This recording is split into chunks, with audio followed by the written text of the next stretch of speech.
Break के बाद रुक करेंगे मध्य प्रदेश बुलेटिन की ओर, जिसमें बात करेंगे रीवा की, जहां देश के टॉप 10 चिकित्सकों में शामिल डॉक्टर अखिलेश पटेल को इंटरनेशनल आइकॉन अवार्ड से किया गया सम्मानित। साथ ही आगे चर्चा करेंगे सिवनी की, जहां प्राथमिक शाला खापा में पढ़ने लिखने वाले बच्चे मध्याह्न भोजन से हैं वंचित। ऐसी तमाम खबरों पर विस्तार से होगी चर्चा। सिराली नगर परिषद के चुनाव को 2 साल से ऊपर हो गए हैं, लेकिन नगर के बीचों बीच बसा वार्ड नंबर 5, जहां पर एक ओर मस्जिद, दूसरी ओर चामुंडा माता मंदिर तो तीसरी ओर साईं मंदिर है तथा बाजार का मुख्य रास्ता भी यहीं से होकर गुजरता है। लेकिन नगर परिषद के वार्ड नंबर 5 में ना तो नाली की साफ सफाई होती है और ना ही रोड पर समय से झाड़ू लगती है, जिस कारण वार्ड वासी अपने आप को ठगा महसूस कर रहे हैं। आपको बता दें कि पंचायत चुनाव होने पर सभी जनप्रतिनिधियों ने कई वादे किए, लेकिन नतीजा शून्य निकला। आप देख सकते हैं कि समय से नाली ना साफ होने के कारण नाली का गंदा पानी रोड पर किस तरह से बह रहा है, जिस कारण वार्ड क्रमांक 5 के रहवासी अपने आप को ठगा महसूस कर रहे हैं और उनको कई समस्याओं का सामना करना पड़ रहा है। हरदा से सीनू संवाददाता अबरार की रिपोर्ट। रीवा जिले के नेशनल हॉस्पिटल के संचालक डॉक्टर अखिलेश पटेल को हाल ही में नई दिल्ली में आयोजित इंटरनेशनल आइकन अवार्ड से सम्मानित किया गया है। उन्हें चिकित्सा क्रांतिकारी के रूप में सम्मानित किया गया।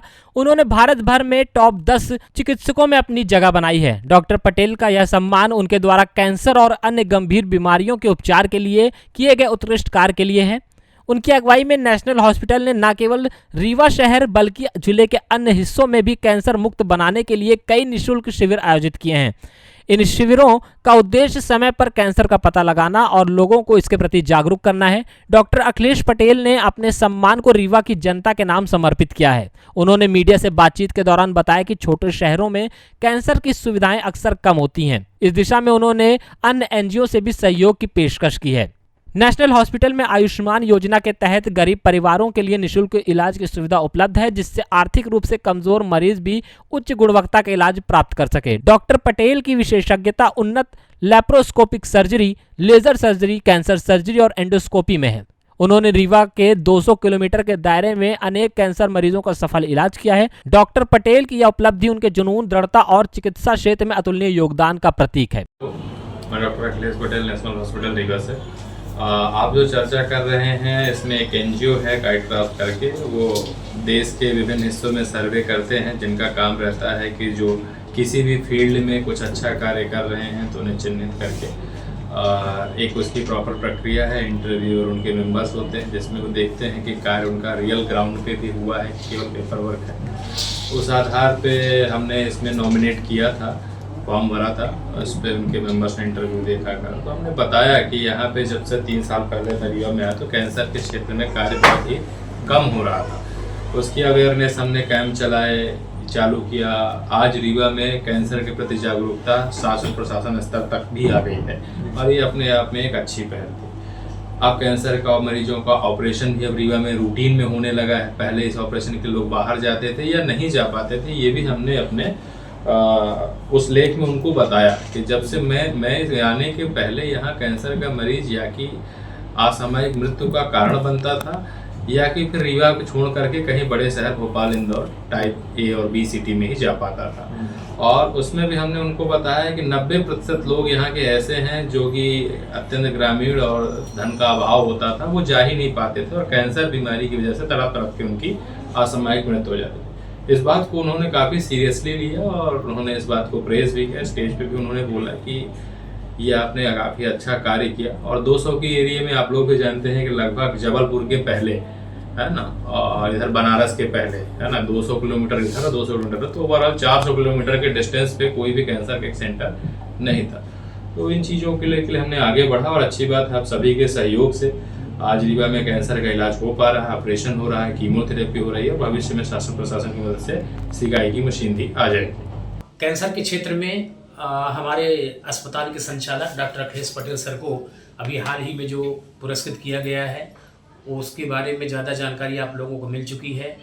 और एक बार फिर से मैं सभी प्रेस मीडिया, इलेक्ट्रॉनिक मीडिया, सभी लोगों का तहे दिल से एक बार अभिनंदन करता हूं और शुक्रिया करता हूं कि आप लोग जिस गति के साथ नेशनल अस्पताल को आगे बढ़ाने में अपना महत्वपूर्ण सहयोग दे रहे हैं, ऐसे ही सहयोग को आप आगे बढ़ाए रखें। और वो दिन दूर नहीं है जब सभी मरीजों का पूरी तरह से हम इलाज करके उनको सुचारू रूप से अच्छे कर लेंगे। और इन्हीं सब कार्यों में हमारे अस्पताल के संचालक डॉक्टर अखिलेश पटेल सर बहुत ही तीव्र गति से और लगन के साथ जो कार्य कर रहे हैं, उन कार्यों में एक न एक दिन हमको आप सभी के सहयोग से सफलता मिलेगी। धन्यवाद। रीवा से सीनू संवाददाता अर्जुन की रिपोर्ट। मामला जन शिक्षा केंद्र लखनादौन का है, जहां पर प्राथमिक शाला खापा में पढ़ने वाले बच्चों को सुचारू रूप से नियमित नहीं मिल रहा है मध्याह्न भोजन। सेल्समैन कृष्ण कुमार उइके की मनमानी के चलते प्राथमिक शाला खापा के बच्चों का हक छीना जा रहा है एवं मध्याह्न भोजन से वंचित किया जा रहा है। आपको बता दें कि मध्य प्रदेश के सिवनी जिले के जनपद शिक्षा केंद्र लखनादौन क्षेत्र आधे गांव अंतर्गत आने वाले प्राथमिक शाला खापा में पढ़ने लिखने वाले बच्चों को मध्याह्न भोजन सुचारू रूप से नहीं मिल रहा है, जबकि हकीकत यह है कि सरकार द्वारा शासकीय स्कूल में पढ़ने वाले बच्चों के लिए मेन्यू अनुसार भोजन मिलने की व्यवस्था की गई है, लेकिन प्राथमिक शाला खापा में पढ़ने वाले बच्चों का हक छीना जा रहा है। सेल्समैन कृष्ण कुमार उइके बच्चों का हक छीनकर अपनी जेब भरने में लगे हुए हैं और जवाबदार तमाशा देख रहे हैं। सवाल यह है कि जन शिक्षा केंद्र लखनादौन में बैठे अधिकारी द्वारा क्या समय समय पर निरीक्षण नहीं किया जा रहा है या फिर इनकी मिली भगत से ही यह सारे कारनामे हो रहे हैं। कहाँ से हो? खापा खापा से। अभी कौन सी स्कूल में पढ़ते हो तुम?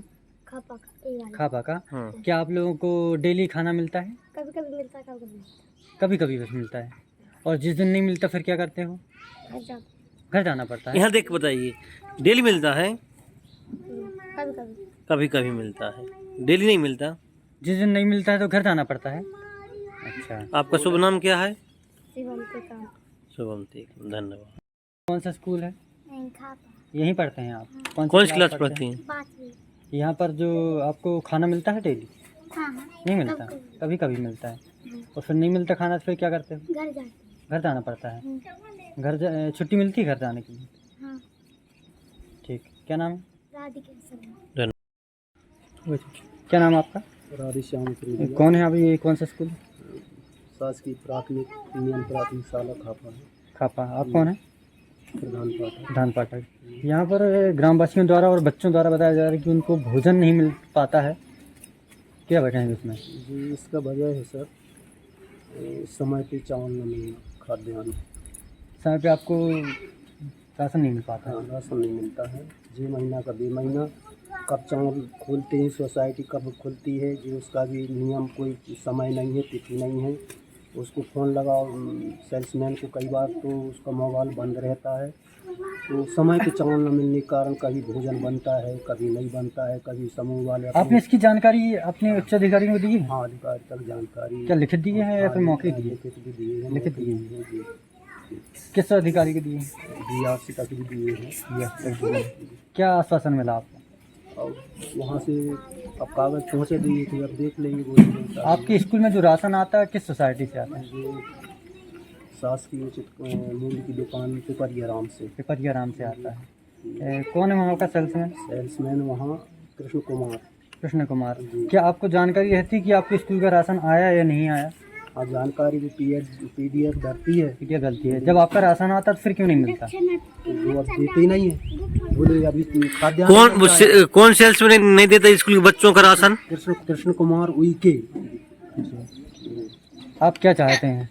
आपके बच्चों का जो भविष्य है खतरे में, अंधकार में जा रहा है, उनको खाना नहीं मिल पा रहा है, बच्चों को घर जाना पड़ रहा है मजबूरी में। ऐसे में अगर सड़क में कोई दुर्घटना हो जाती है उसका जिम्मेदार कौन रहेगा? उसका जिम्मेदार तो प्रधान पाठक रहेगा। प्रधान पाठक रहेगा। अब बताइए क्या कहेंगे आप? अब हम यही कहते हैं कि इसकी स्थिति ये बन जाए कि हर माह खाद्यान्न मिल जाए तो हर दिन बच्चों को खाना मिल सकता है। जब खाद्यान्न हर माह मिलेगा नहीं शासन, क्या आपको इस माह मिला था खाद्यान्न? नहीं मिला है। नहीं मिला है। नहीं मिला। आपके स्कूल में बच्चों को विधि पूर्वक भोजन नहीं मिल रहा है, तो इस संबंध में शासन प्रशासन को हमारे चैनल के माध्यम से क्या संदेश देना चाहते हैं? हम संदेश यही देना चाहते हैं कि हर माह विधिवत सोसाइटी से खाद्यान्न मिलने लगे तो हर दिन बच्चों को भोजन पर्याप्त मिलेगा। जब भोजन ही नहीं मिले, वो खाद्यान्न ही नहीं मिलेगा तो भोजन कहाँ से बनेगा? समस्या यही है कुल मिला के। तो राशन खाद्यान्न हर माह विधिवत मिलेगा तो राशन जब बच्चों तक पहुंचेगा तो हर दिन बच्चे मध्याह्न भोजन कर पाएंगे। क्या नाम है आपका? राधेश्याम प्रधान पाठक। प्राथमिक शाला खापा। सिवनी से सी न्यूज संवाददाता ईश्वर दीक्षित की रिपोर्ट। फिलहाल के लिए मध्य प्रदेश बुलेटिन में बस इतना ही। देश दुनिया की बाकी खबरों को जानने के लिए आप देखते रहिए सी न्यूज भारत।